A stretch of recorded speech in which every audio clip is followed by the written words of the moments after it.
The last example I'm going to do is a modification of homework problem 17.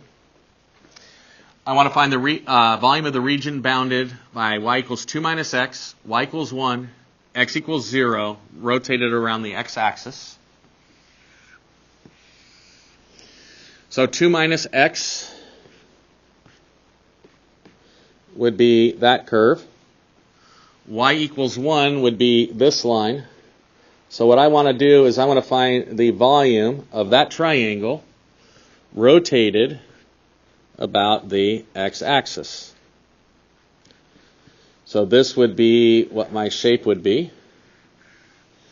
The directions say using the method of shells. So first thing that I want to do is I want to draw an arbitrary shell that is perpendicular to the axis of revolution.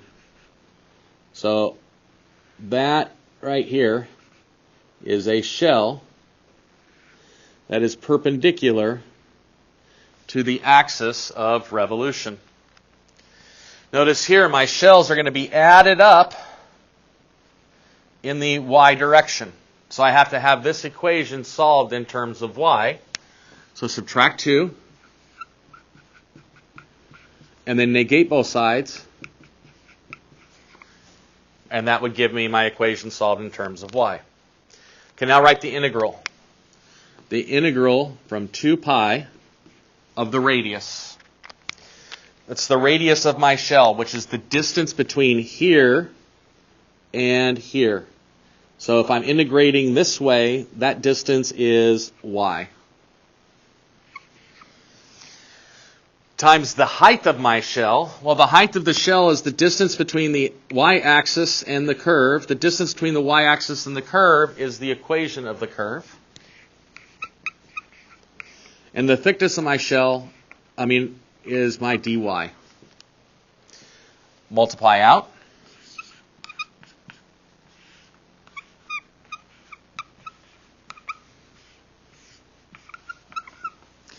Need to find my limits of integration. The smallest shell I have is when y is 1. The biggest shell I would have is y is 2. So from 1 to 2. Anti-differentiate and evaluate. So it's 2 pi times the upper limit minus the lower limit. Okay. Upper is going to be 2. Oh, I got to anti-differentiate first. 2 pi. This would be y squared over 2 times 2, which would just be y squared, minus y cubed over 3. Evaluated between 1 and 2.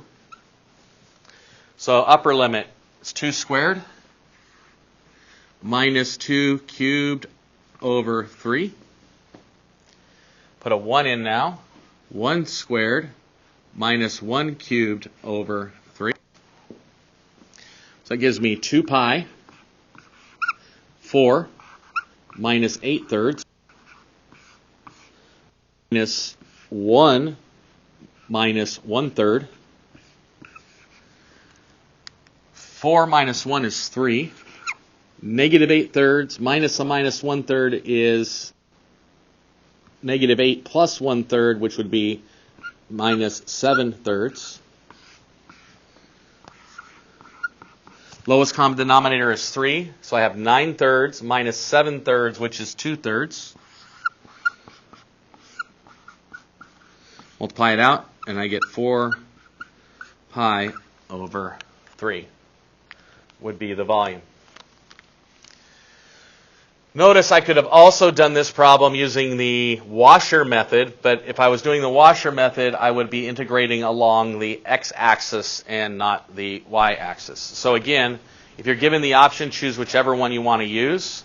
Make sure you draw the picture, show me all your steps in there to evaluate it, and you will be good to go.